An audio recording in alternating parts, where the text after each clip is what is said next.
Well, in Gurugram, for a very special Blenders Pride glassware fashion tour season launch and showcase, where what better way but by paying tribute to the acclaimed designer Rohit Bal, who tragically passed away recently. Joining us today is entrepreneur and now reality star Kalyani Chawla. She's walking the ramp, in fact, especially today in Gurugram.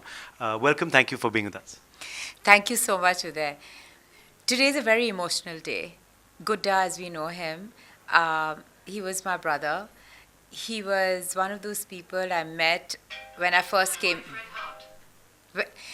Gudda was one of the first people I met when I came to Delhi 28 years ago. I've been following his work. I've always been interested in fashion, and I used to just look at his photographs and say, oh my God, he's so cute with those golden locks. And the first time I saw him was on the cover of Society magazine, I remember, and I said, oh, who is that? And who knew after a few years that we not only just met, but we just connected instantly. My daughter Tahira calls him Mamu. He used to call my mother Ma. That's how close we were. One of his iconic fashion shows, which was the finale of the Fashion Week. We were in Turkey 2-3 months before that. In fact, my mother, Tahira, and Gudda and me, we were on a holiday. And he was inspired by the Byzantine era. And he hadn't told me. He said, I'm going to do something, but he hadn't told me what he was doing. And there are these ladies wearing white jalebias, very similar to what I'm wearing, but completely white. And literally an invisible kind of string was pulled by all these. There were, I think, 50, 60 models, and this blue paint just dripped through. And Gudda was always a showstopper, so he used to come out dancing and singing, and we all just stood up and automatically gave him a standing ovation because every single collection was just so amazing. I started my silverware brand, and I went to him. I said, Gudda, I'm just kind of, what do I do? And I was sitting in his studio, and there are these lotuses all over, which he's very famous for. And I said, oh my God, the lotus. But what do I do with the lotus? You're so confused because you're just launching a brand, and you want to do something super impactful.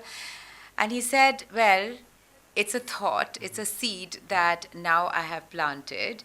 Now what you do with it is something you have to do.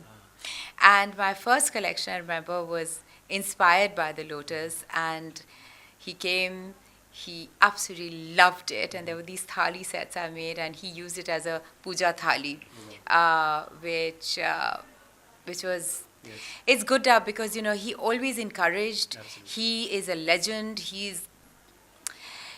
The work that he has done for Indian fashion, I think is going to be archived. Always. Everyone is going to be referencing. I have to ask you about what you're wearing as well today, and what you feel about it. This is one of his most, firstly, this is jalebia inside. This is what I was talking about. It's most iconic and very typical Gudda, this crushed silk, ombre, and he's done it with so many colors. We did a shoot together in his studio, and he sent these photographs across the border, and it landed up on a cover of their magazine.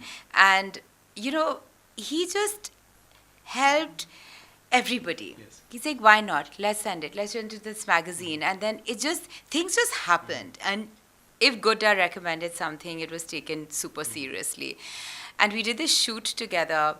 And I think he touched so many lives. Yes. He did so much for so many people. And, I got really emotional while we were rehearsing today because there are these large photographs of him, me, all our friends, and I got so emotional. And then I'm just trying to tell myself that we have to celebrate him. Anyone who knew Gudda loved Gudda. There is not a soul who will ever have to say anything remotely otherwise. Absolutely.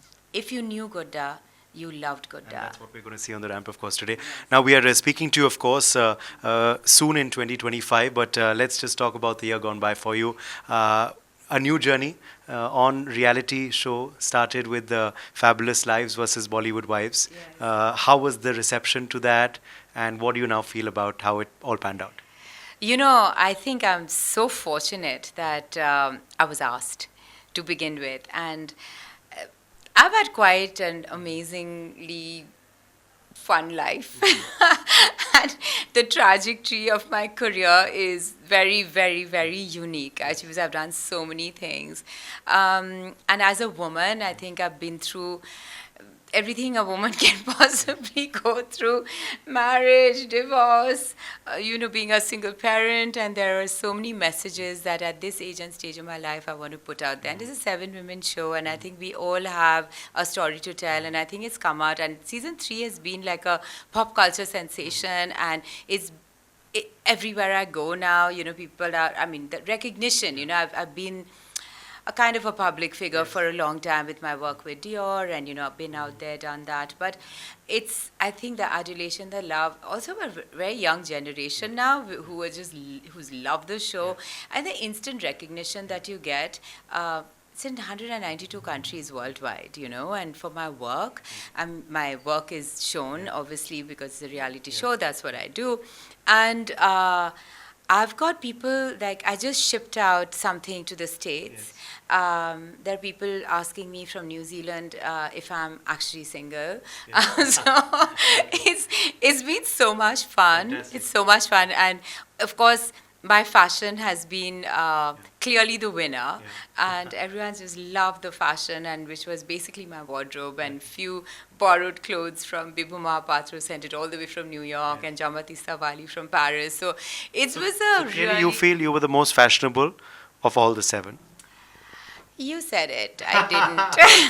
Okay. Absolutely. How was the vibe though on sets? Because there's so many women, there can be rivalries, there can be, who's going to look the best, who's going to talk the best. But how was the vibe on set? I think, it's... we all are 7 very, very strong characters. The 4 ladies from Bombay, they've been there, done that. This was the 3rd season for them.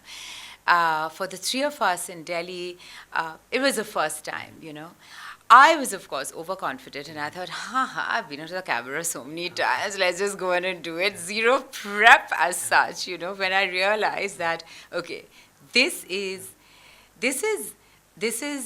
not as easy as it seems, because firstly, you're putting our life out there, and you have to kind of, I think I started embracing it, but also it's like, oh my God, I said this, and was I rolling my eyes? But it's like sometimes because you shoot for hours, reactions are caught, but that's what reality TV is all about, So I think 7 very strong personalities, and there were dynamics. But it was all fun, because also we are all friends, and we're not like, everyone knows each other for a long time. We may not be best friends, but we know each other. And I think it was a life-altering experience, and I actually am very thankful to have been part of it. Who is one person from all of them who you're most in touch with? Ridhima. Okay. Yeah. She and I, actually, she's much younger than me, but we've known each other for a long time. But we became super close during the shoot. And yes, I think out of all of them, I speak to her the most. And the least? You are very wicked. What are you trying to do now? Is this season 4? Starting over here. No, starting over here. Yeah. No, I think we are all in touch with each. We've been doing promotions together. We come together. We meet all the time. So I think we all meet, and when we meet, kind of a situation. So let's not be wicked now. Okay, let's wait for season 4 before we possibly get an answer to this. All right, well, you're looking, of course, lovely, and all the very best for today's show, Kalyani. Thank you for joining us. So much. Thank you.